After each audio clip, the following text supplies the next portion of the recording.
Hi everyone. So we're here to talk about the turtles. So let's Yes! get started. The big secret is now revealed. Yeah, we can now talk freely.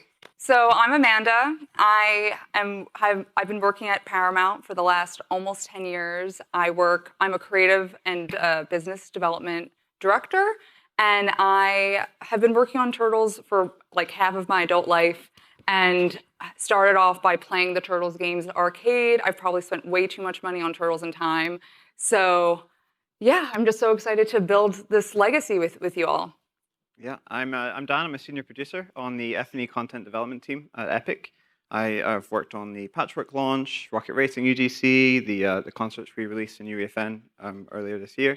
And yeah, excited to take this opportunity to build something awesome for creators and unlock something you've never been able to do before, which is using the amazing IP content that we built for BR in your islands. So yeah, really, really excited.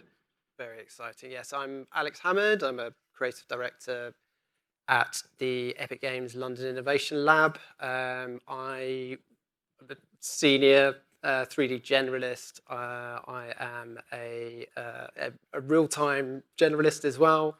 My role within Fortnite ecosystem is to help brands and IP holders and bridge that gap between them and the Fortnite teams, the internal Fortnite team. So yeah, I too am super excited because for me, Turtles is just like a childhood dream. So this is a bit of a bucket list job. So yeah, what we're going to do is we're going to start with if we go on to the next slide, we're going to start with the trailer, and hopefully you've all seen it today from the keynote. But just a little sort of preamble to it, and the reason why we wanted to put so much love and care and attention into it is it kind of gave us the opportunity to explore the tools, understand creatively what's possible, and sort of show off the kind of diversity of visuals that can be created from using these tools, and sort of pay homage to all the cool sort of intro sequences that we're familiar with from over the years of all the Turtles content. So let's just dive in and play it again and familiarize ourselves with what it is all about.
Yeah. Very cool.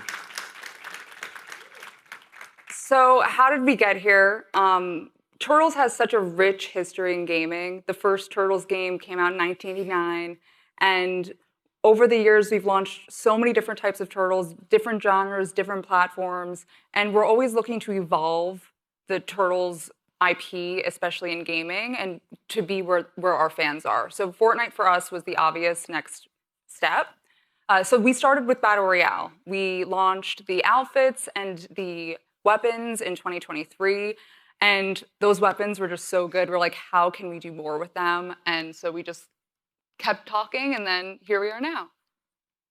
Yeah, and I mean, sort of build upon that. For us, the TMNT IP really sort of resonates within our Fortnite ecosystem. As Amanda said, it's got a huge amount of history. It's got some really amazing lore, some stories, and it's just visually rich kind of reference material to draw upon. So it sort of felt like the right fit for our ecosystem. And, you know, it's like another iteration of the Turtle legacy within on on our platform. So, we're always looking to collaborate with partners who understand the value in empowering creators, and so for all those reasons, it was the right fit for us. So it's kind of also about making, again, Amanda touched upon the BR side of it, the activation. It's kind of like making those memories last. And how do we do that? How do we sort of build upon that? And we kind of feel like the answer to that is within the creator's hands. So if we go on to the next slide. So first, to touch on what we did in Battle Royale. So we brought the turtles, obviously, but you might notice that these aren't just like a copy and paste of the 1987's turtles or the turtles you've seen in the movies. We've really pulled together all the references through Turtles history and created something that really only could be done with Epic. So we see these as their own iteration of Turtles with their own look, and we're just so excited that we get to do more with these characters. And it's impossible to think about the Turtles without their weapons. For us, bringing ninjutsu to Fortnite was a huge win. I personally like to play as Donnie because the bow staff has like a little bit of range, but taking the melee weapons to kind of the next level with this ninja style gameplay, I think we just really wanted to make our own island with this, and it wasn't possible. So that we were just like, we need these weapons so badly. But with these tools, we are actually the first partner to bring the Battle Royale weapons into a UEFN and Fortnite Creative. So now everyone here can make as many games as you want with these weapons. Yeah, and it's something we hear a lot on socials and stuff. People asking for mythics and IP mythics, and when are we going to get this, that, and the other? And this was really like the opportunity to do that, right? The BR activation really laid some foundations. We had the weapons, we had the characters, the skins that we made, we had items that we put into the map to make parts of the map feel more like turtles. So this was a real challenge for us. How do we bring these into Creative and UEFN in a way that provides a compelling offering to creators? We don't just throw the mythics in and call it a day. What more do we want to do? And we did a lot more. We did quite a lot more than that. So yeah, with that, let's kind of go into the details. I think the problem is where do we stop? That was a problem. Yeah, we really over-delivered in my opinion on this. So in terms of the stuff from BR, we got the 4 weapons that Amanda touched on, the one for each of the turtles. We also have the TMNT branded pizza, which was a cool little thing to very important, critical. Very important that we add the pizza for sure. And then we have device versions of a lot of the gameplay elements that we use in the BR activation, like the sewer tunnel. That was awesome, an awesome way to navigate the map. We added the TMNT hoverboard, which we're really excited about because we think that's going to lead to some really cool sewer surfing type gameplay that you saw in the trailer as well. The little sewer section, which is really cool. And then the loot crate, supply drop spawner, and then where we really kind of started bringing in new stuff was with the NPC work that we did. So we created a new enemy type and a new Foot elite character based on the Foot clan. We'll talk about them in a little bit more detail in a second. And then the huge thing was really the environment, right? 9 TMNT themed prefabs across New York City, sewers, and the giant technodrome that you saw in the trailer, which is absolutely huge. And there's over 150 unique props in there. And then 2 templates that showcase that content in really interesting ways. Not just the content from the TMNT activation, but things like the side-scrolling device and new UI tools. We'll go into them in a little more detail. And the other thing as well is, we add that onto everything else in UEFN and FNC. There is nothing restricted in terms of the weapons available or the prefabs available. It's all completely open, which is really exciting. Some of our previous things with Lego and Fall Guys have been a little more restricted because of the Lego pawn and the Fall Guys character, but this allowed us to be really, really open and make a purely additive feature set, which is really cool.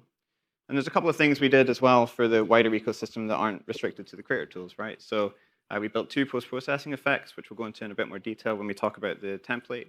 And then the one big one that's getting a lot of publicity today is the HUD controller device updates that we made. So adding the player info widget to that, so you can override your health and your shields with a brand new UI, which is really, really exciting and something that players have wanted, or creators have wanted, for a long time. Wait, I have something to say. Go. Sorry. So all of these is not just new content. We really dug through the archives. We even had a meeting with Tom Waltz, who wrote The Last Ronin, to dive really deep into the lore. Hours of episodes. So all of these are so uniquely TMNT. The best part of this program, especially since we are keeping everything unlocked from the Fortnite folder in UEFN, is that every single game that you make will automatically be a Turtles game, and there's no wrong way to make a Turtles game with this project. Absolutely. Yeah, so we spoke a little bit about the weapons already, but let's go through them again. So 4 unique melee weapons that really, add a new way to enable melee combat in UEFN and creative. The other exciting thing about them is the ability to double jump and dash, right? Which is something that other weapons don't have. That adds some new platforming opportunities, which is really cool. And we've actually used them internally to test out like the side-scrolling things when we were working on that. I remember seeing a clip from when we released that of, we had the weapons and we were making a little platforming game with the double jump from the Turtles weapons. So it's really cool. They're just so well animated as well. Yeah. Like they've, from what all the work that was done from the BR activation, it's just incredible to see that kind of coming to life and being able to play with that as a creator. It's really nice. It really feels like a Turtles game. It's not just like Turtles just showing up as a brand activation. It's like you play any Turtles game, this will feel very familiar to you. Yeah, and it's really awesome to be able to reuse all of the hard work that the BR team put into these, because these weapons take a long time to build. They take a long time to it was like 9 sign months off. Yeah, of work. So exactly. So happy to have them see a fresh life. Normally they're in BR for a couple of weeks and then they go away, right? But now they're in UEFN forever, which is really exciting.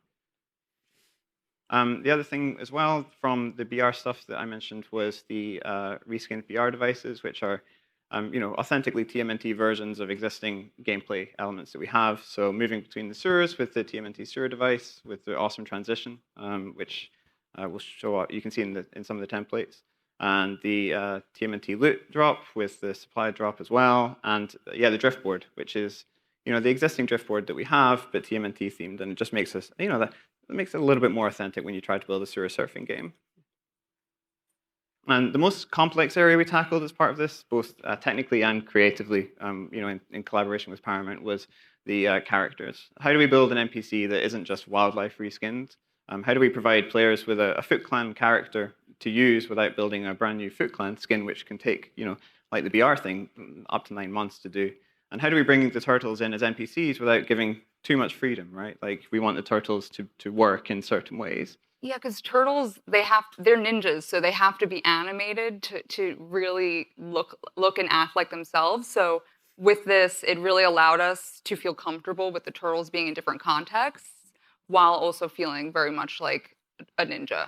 Absolutely, yeah. So let's talk a little bit more about turtles. There was a really long period of time, actually, during the development of these tools that we weren't going to do the turtles at all for that reason, right?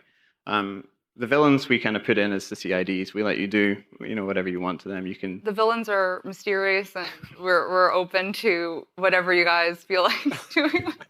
Yeah, but for the turtles, to Amanda's point, we got to be really careful about what those characters do, and that creates a challenge for adding them into the toolset as characters. So we had to figure out some creative solutions, and what we came up with was the TMNT character spawner, which is a device inherited from the guard spawner device that has an option allowing you to spawn 1 of 10 TMNT characters, and they spawn in with melee weapons only. Each of the characters uses their own iconic weapon. So the Shredder uses his claws, Splinter uses his staff. The turtles obviously use their weapons, and that's like a way we give you the turtles in an authentic way that's true to the brand. And provides engaging gameplay and creative options for you as well. The other one that we did was the Mouser. So there's an interesting story about this. Kitbash, our partners, and we'll talk a bit more about them in a second.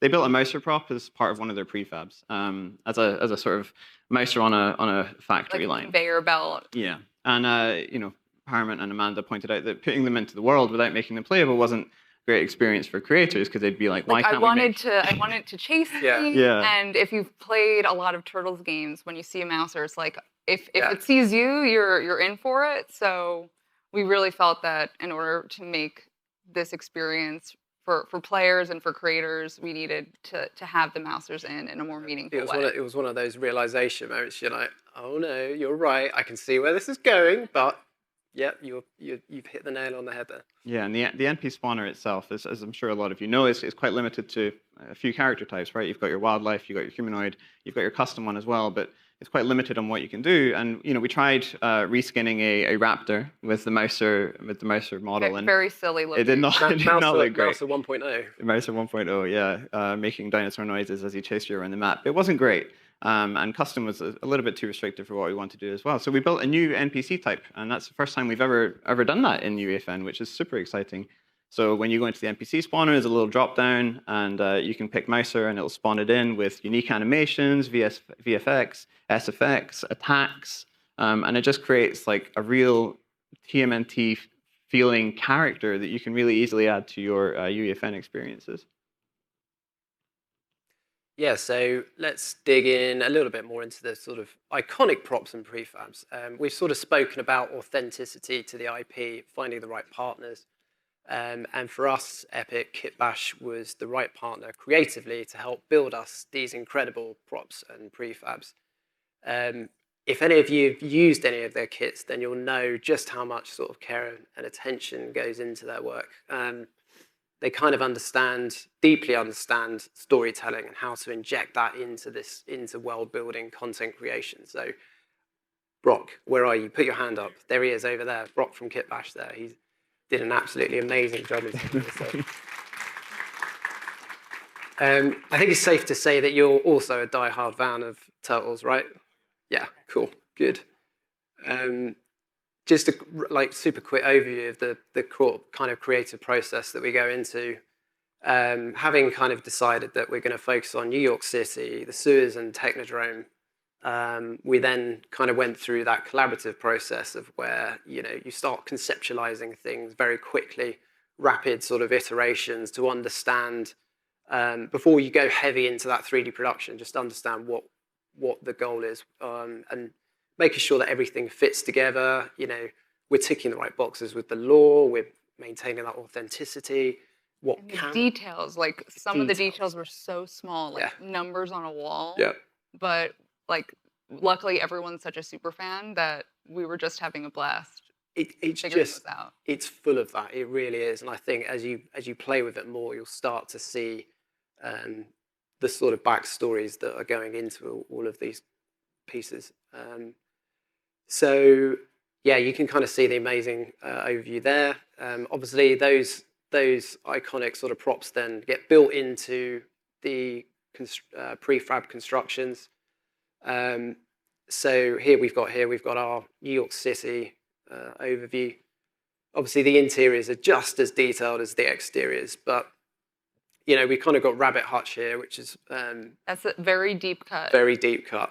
The storyline there is fantastic. So if you look it up, I think it's a good one. That one. Clown Time Arcade. Obviously, they've got incredible themed arcade machines in there.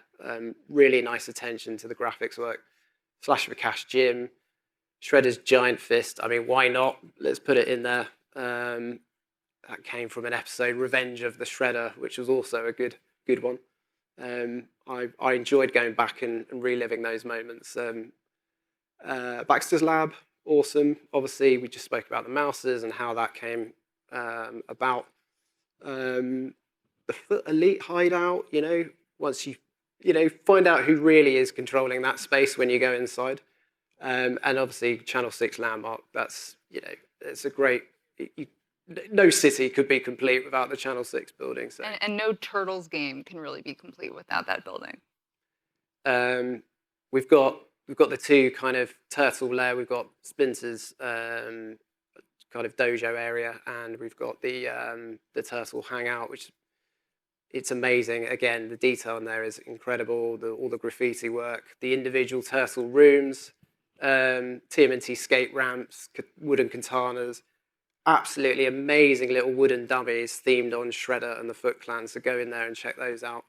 And for those that know, a little TurtleCom prop, which shows up in some of the UI. Yeah, we do. Yes, it does, doesn't it? So yeah, this is kind of like the base to your game. It'd be interesting to see what comes of these, how you link these back to the overground. We'll come on to the templates in a bit, but there's a sort of suggestion on how to do that. Of course, last but not least, the almighty Technodrome. It's a POI in itself. It really is like gargantuous. And inside, it's sort of the scale of it's kind of oversized to fit what would be Krang's space. So it feels kind of impressive from that way. When you go in there, you feel like everything's just slightly enlarged. What have we got in there? Dimensional teleporter, that's really cool. Some kind of Dimension X vegetation, plant life. Lots of Easter eggs. Lots of Easter eggs here. Some characters that people might know and love. Yes. Bebop and Rocksteady Mutation Station. I just like saying that. That's a good one. Various bits of nondescript, shiny technology as well. It's got a really cool, like, retro vibe, this one as well. I love it. It really does sort of pull on this nostalgia. It's kind of drag and drop, battle ready, so to speak. Like, you could kind of create your own BR themed game straight away inside this. So yeah, it's you know, again, just say there's so much care and attention that's been put into this. So thank you again to the Kitbash team. And you know, we hope that it kind of inspires you to go and create your sort of authentic TMNT experiences. The reason why we put so much detail into it is so that you really feel like you're immersed in this Turtles world. And so, again, that's why so much care and attention has been put into it.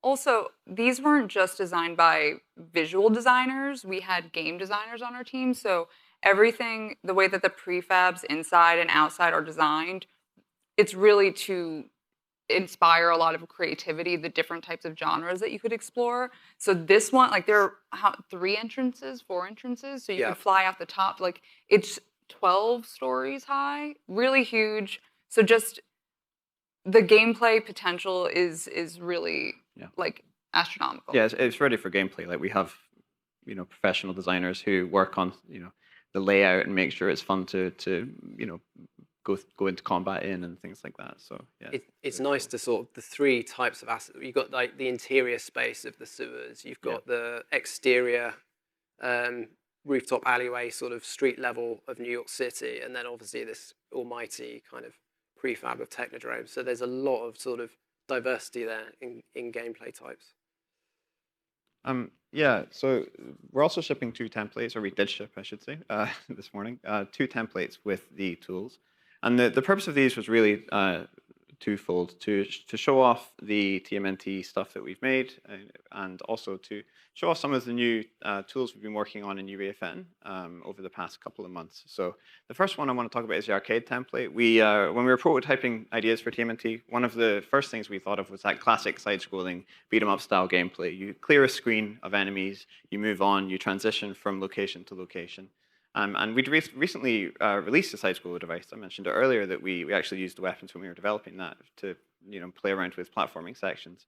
So we wanted to showcase a 4-player side-scrolling beat-em-up, which involved that clear the screen-based combat that I mentioned, the player info UI, and we'll go into that in a little bit more detail later. Showing off the NPCs, so we've got sections with the mouser. We are obviously using the weapons the whole way through. And it was really a conscious decision to show gameplay, so really focused around game ideas that you might take and build upon. We want you to look at this and think, okay, I could do that, but better, ideally. So yeah, we think it's a really cool thought starter. And then there's the other one. Alex, you want to talk about the city starter? Yeah, sure. This is more of a visual template. Basically, it's giving you an insight into how you can build that classic sort of turtle backdrop with the oversized moon on the nice sort of city skyline. It's sort of showcasing the assets that we've got for the city New York City prefabs in particular, and it gives you a nice sort of behind the scenes look. There's going to be some really nice documentation that come out with both of these templates, but this one in particular gives you a really amazing kind of custom skybox, some sort of custom depth fog that you can use in other maps, in other levels. You know, this sort of content really is valuable in kind of visually leveling up your games and your worlds. And learning from, right? Yeah. Like learning how to do the things in the arcade template, like moving a set of players from one area to another, and learning how to do these custom skyboxes and these materials. Because to Alex's point, they're all completely exposed in the city starter template. You can go in and see exactly how we made it. You can tweak settings. You can see in the GIF there. We're changing the size of the moon and things. So it's just an awesome way to learn, and there's amazing documentation, as Alex said, that really showcases. And they're not easy to build, these sort of city type levels, and it gives you the understanding that your immediate player space is more detailed. And then you've got the kind of mid-ground level, and then the background, and there's a really nice kind of custom window setup for each level. You've got the more sort of parallax shaders going on in the foreground, then in the mid-level you've got more textural windows, and in the background you've got this kind of procedural setup in the shader. So again, all this sort of useful techniques to sort of put into your game development.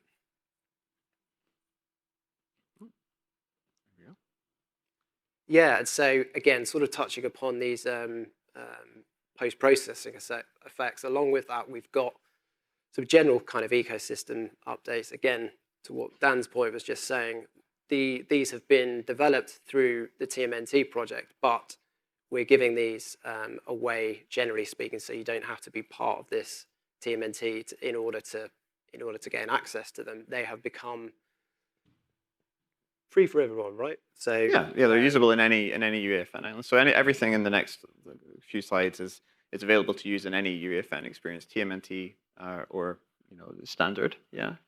But yeah, these two looks obviously very, very kind of fitting with the Turtle visual style. We've got the 80s cartoon post-processing look and the comic noir vibe. And yeah, they kind of, the way I think about post-processing is that you've got to understand the lighting that's going in underneath that. So these were, even though they've been calibrated through lots of different scenarios and lots of different Fortnite islands, they sort of look best when, again, diving back into the visual template, when you kind of understand how they're working on top of that level. If you switch them off, you can see how things have been flattened out and the way things have been lit to kind of really, really make it pop. Yeah, and like we've kind of spoken about a little bit already, projects like this are honestly a great opportunity to make improvements to the wider Fortnite ecosystem, like the post-processing effects that Alex mentioned. But as we kind of dug into systems that are used internally to create the content, we find areas that we can improve in those systems for all creators. And a few examples of this that we can talk about just now are the melee work we've done for TMNT. So making the guards making the guards able to use more weapons, means that we can actually allow more melee weapons to be usable by guards in the future, not just in the TMNT feature set, but in the standard guard spawner. And also, we're going to be greatly expanding the amount of starter islands that can be used with Fall Guys, Lego, and TMNT, so that ideally every starter island is usable by any of the IPs, which will be a huge thing because right now creative is quite limited in some respects. And you'll see other features over the coming days that were driven by a desire to improve the offering for creators who choose to use TMNT in similar island types. So all I'm going to say about that is go to the Discovery Talk on Thursday, and you'll learn a lot about that. And another big one that we released today was the player info work that's showcased on this slide. So this allows players to replace the UI that shows the health, the shields, the player icon, the down but not out state, and really just make a very, very custom feeling UI, which was great for building the arcade template, but is also great for whatever you decide to do with your maps in the future, whether that's in TMNT or anything, which is really, really exciting.